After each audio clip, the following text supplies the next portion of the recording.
In this video, we're gonna go over 5 tips that you can use when you're cold calling, and this video is for complete beginners. So if you've never cold called before and this stuff is super intimidating to you, this is the video for you. So let's dive right into it.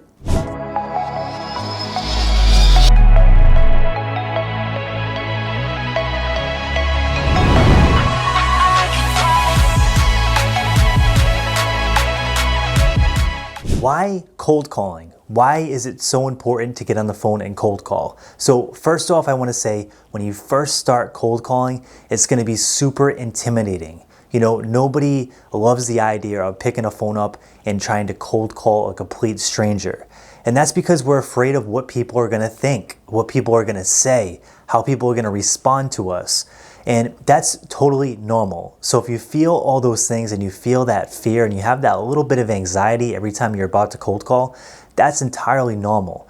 Even seasoned cold callers and people that have been doing this for a long period of time and are comfortable with cold calling still get that same feeling before they pick up the phone on that very first call or even the very first few couple calls they make in the cold calling session. So don't feel like you can't do this if you have those feelings, because those feelings are entirely normal.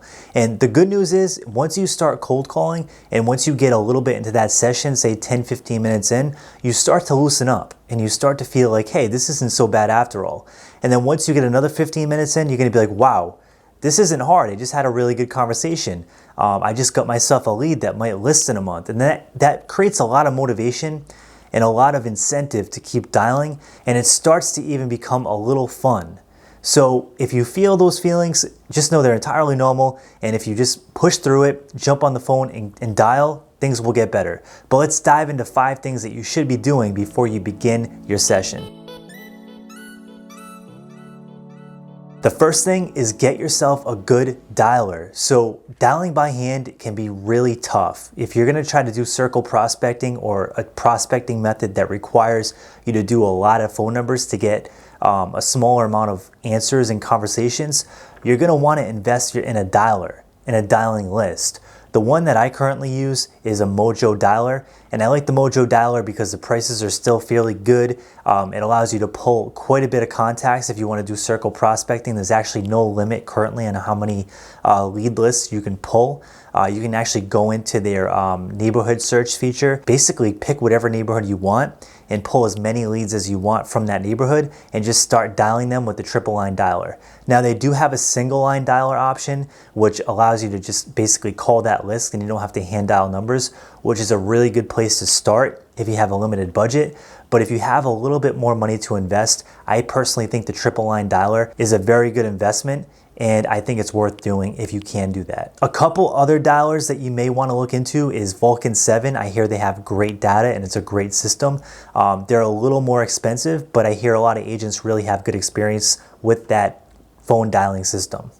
Another one that we have used in the past is the Red X dialer. That is another great system. It's very easy to use, and that would be something that I would look into as well. But you have plenty of options when it comes to phone dialers. The whole key is not obsessing which phone dialer to use. It's pretty much just to get one, try it out, and see which one works best for you and your business. Number 2, you want to print out your scripts and objections. So every time I prospect, I have a piece of paper printed out with the script that I'm going to be using, and then a couple different objection handlers that I might face when I'm on the phone using that script. So it's always important to have this in front of you in case you have to reference it. And now keep in mind, I know agents don't like to use scripts because they feel like they're going to come off like they are a robot or they're disingenuous. Now that is a totally great point, and I don't recommend that you come off on the phone like a robot or that you're just some kind of robotic telemarketer that doesn't have a personality.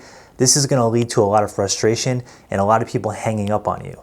What you do want to use a script for is basically a point of reference. So if you ever get lost in a conversation and you don't really know where to take it next, looking at a script or being able to glance at something can really help you pivot the conversation in the direction that it needs to go. So don't get too hung up on scripts and reading them line for line. What I would do is I would learn how to practice scripts and role play scripts so that they come off natural and you know where to point the conversation and you know where to take the conversation so that you can be productive and then convert these leads into clients at a highly effective rate. Step number 3, you always want to take notes and then jot down the follow-up instructions for when you have to call that lead back. So for example, taking notes can be as simple as having a notebook, jotting down the conversation, some notes about the conversation that you just had when you need to follow up with that particular lead. But once you build the habit, you do want to eventually step up and get yourself a CRM. Now, I know there are many real estate agents that operate without a CRM, but the benefit that you're going to get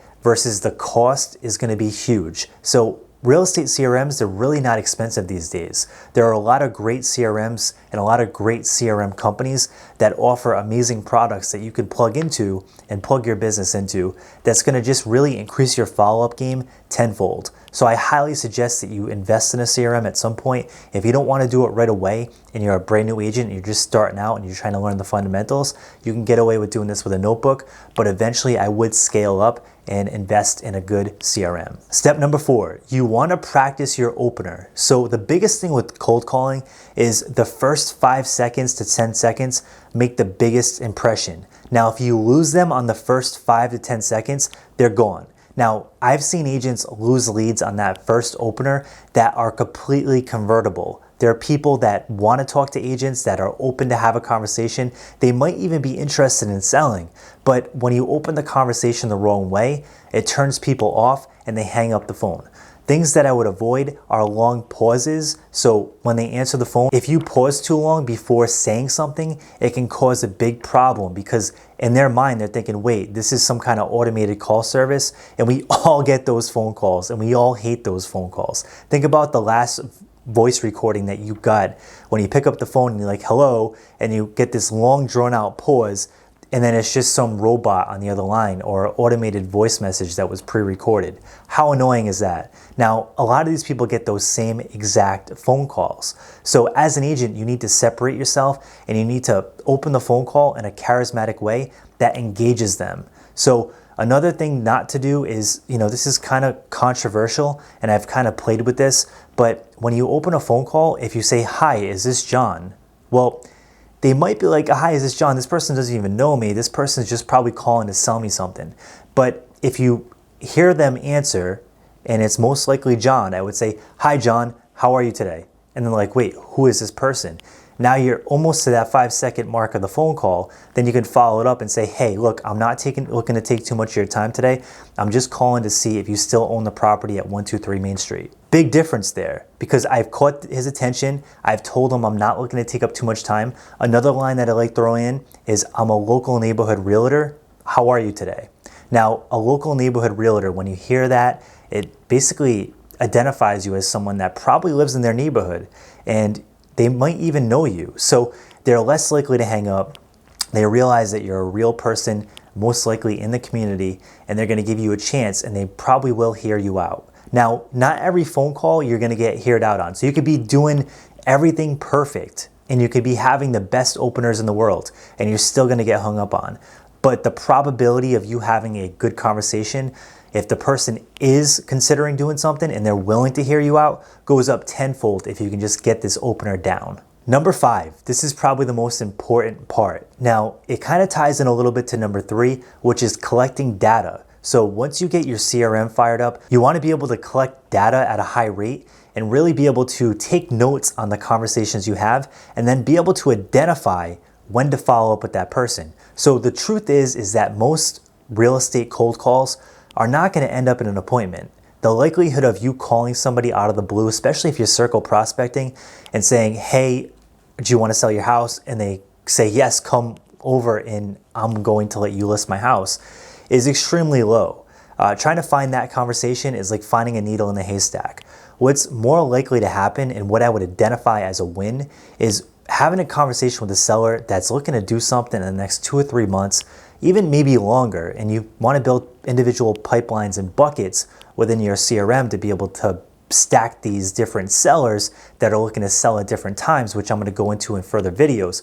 But what I'm saying is you want to identify those people, you want to take good notes on them, and you want to circle back around and follow up on a consistent basis. Now, depending on what the timeline looks like, that's how fast and how soon and how quickly you're going to have to stay on top of these leads. When someone tells me a year, I'm going to follow up a little less aggressively than someone that tells me they're looking to do something in 2 months. So building out a CRM and building out a sales funnel like that is going to make a huge difference to your business, and it's going to make you build a massive pipeline that spits out consistent business on a monthly basis. So as the old saying goes, the fortune is in the follow-up. And if you can build yourself a really robust CRM and you have systems in place to be able to follow up with these people at the different stages that they're currently at, you're going to win big time. Now, it does take a while to build up those systems. It does take a while to nurture those leads and see results. So don't get impatient, but just know that if you start building the systems now and you follow it and you stay structured, you're going to have big wins going forward in the future. So in conclusion, I hope this video helps you get over the fear of starting to cold call and prospect for new business, because prospecting can be one of the best ways to get new deals in your real estate business, and it can also help you boost your listing inventory, which, as you maybe know, real estate agents are having huge trouble with this shortage of inventory, and if you can get on the right side of that, you're going to end up making a lot of money and you're going to have a really profitable year. So if you like this kind of content and someone else needs to see it, share it with a friend, smash the like button, and subscribe so you can see more real estate videos geared to help you grow your own real estate business going forward. Thanks so much, and you have an awesome day.